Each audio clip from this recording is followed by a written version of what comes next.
d'argent. Eh bien écoute, Claudio, ça va très bien. Je suis enchanté d'être parmi vous et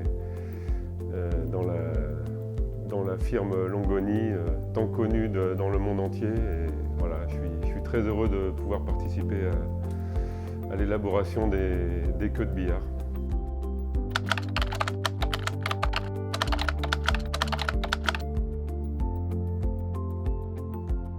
Alors j'ai découvert le billard par le biais de mon père, bien sûr, comme beaucoup de personnes. À l'époque, il y avait dans les années 1970-75, le billard était très populaire en France.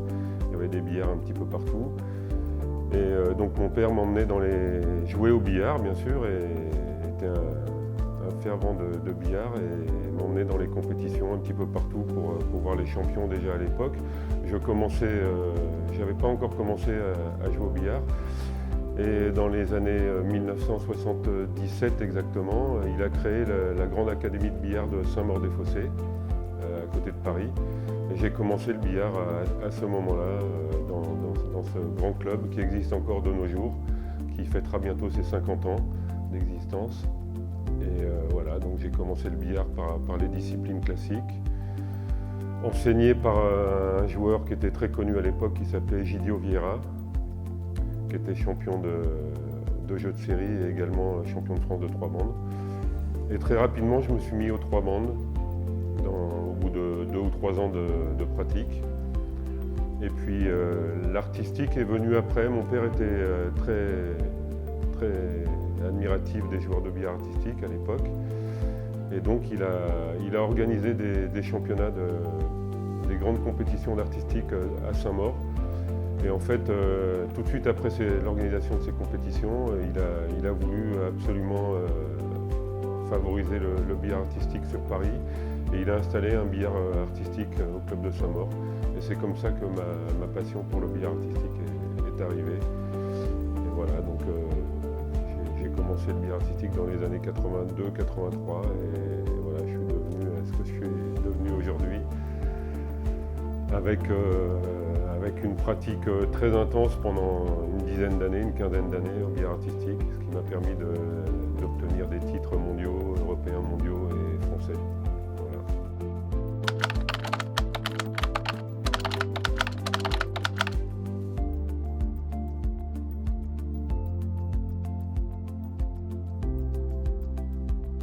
Alors le terme artiste, oui, c'est vrai qu'on a souvent employé ce terme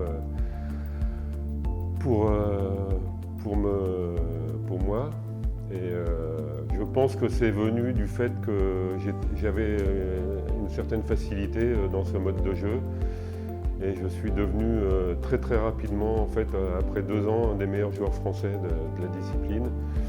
Et j'avais des grandes possibilités dans ce mode de jeu, ce qui fait que le surnom d'artiste m'a été donné. Bon,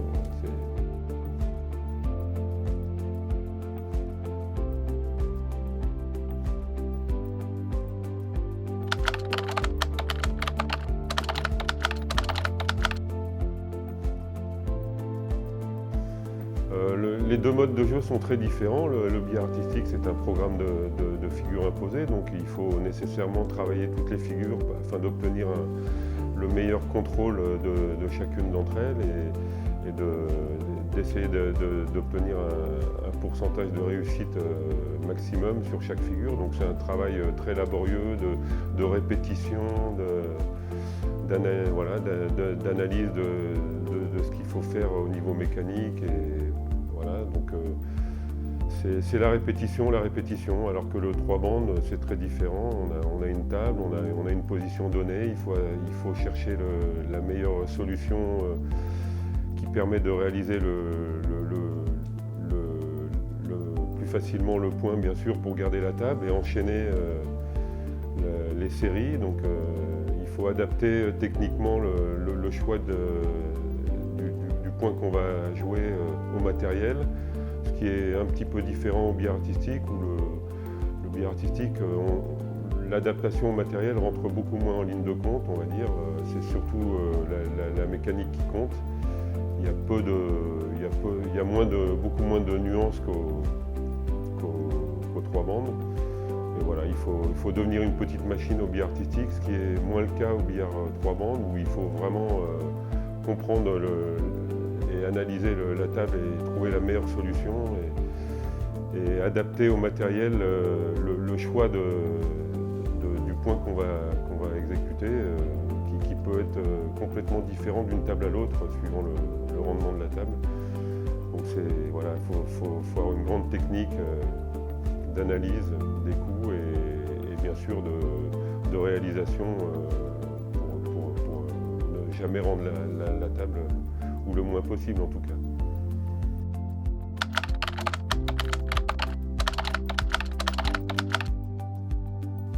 Alors je pense que le meilleur souvenir que j'ai, peut-être, c'est le 3e titre de champion du monde que j'ai obtenu. En fait, à l'époque, j'ai commencé à l'artistique, on jouait le programme intégral, à l'époque 68 figures. Et j'ai obtenu 2 titres de champion du monde avec ce programme-là.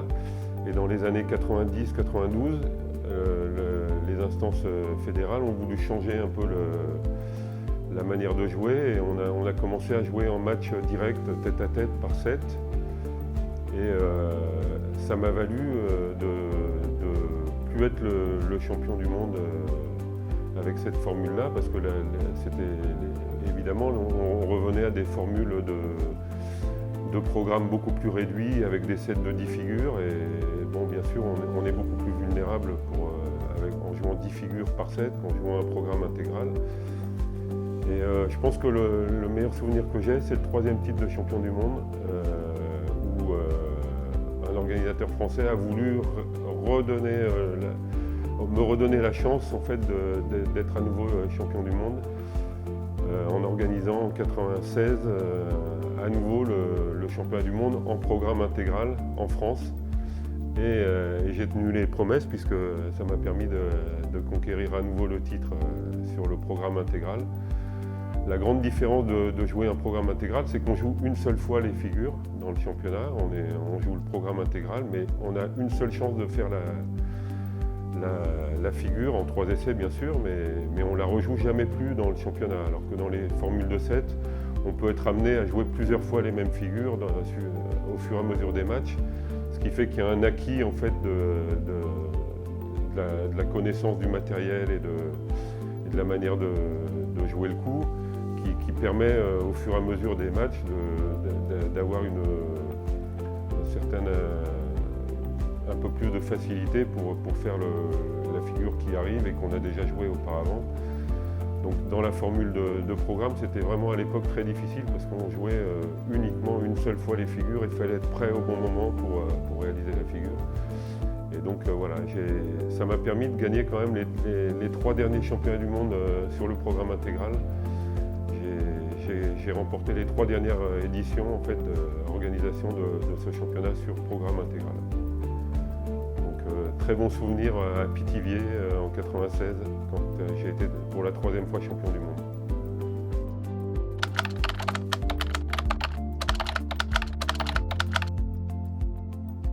Donc dans les années 97, par là, il y a eu un changement de matériel. On est passé de l'ivoire à l'aramide, donc il y a eu une petite période de transition.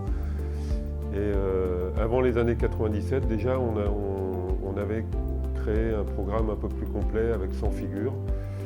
Et donc un groupe de joueurs ont travaillé dans ces années-là sur le fait de rajouter des figures au programme et de passer à 100 figures. Et dans ce travail-là, effectivement, il y a eu 1 ou 2 figures qui sont venues de moi, entre autres. Mais bon, évidemment, beaucoup de joueurs ont apporté leur contribution à l'élaboration de ce nouveau programme. Et oui, il y a 1 ou 2 figures que j'ai pu mettre dans le programme qui étaient un peu de mon initiative. Mais bon, il n'y en a pas plus que ça. Je pense à 1 ou 2 en particulier. Voilà. Et donc, mais le fait qu'on passe de la billard ivoire à la billard aramite nous a obligés à retravailler considérablement le programme et à réadapter au nouveau matériel. Et dans cette période-là, D'ailleurs, il y a eu un gros flottement au niveau du billard artistique. On peut dire qu'il y a eu 5-6 années où il ne s'est pas passé grand-chose, on va dire jusqu'en 2003, où l'ensemble des joueurs ont pu plus ou moins accepter de jouer avec l'habit aramide, qui était une obligation pour conserver ce mode de jeu, puisque l'ivoire était interdit dans les années 2000.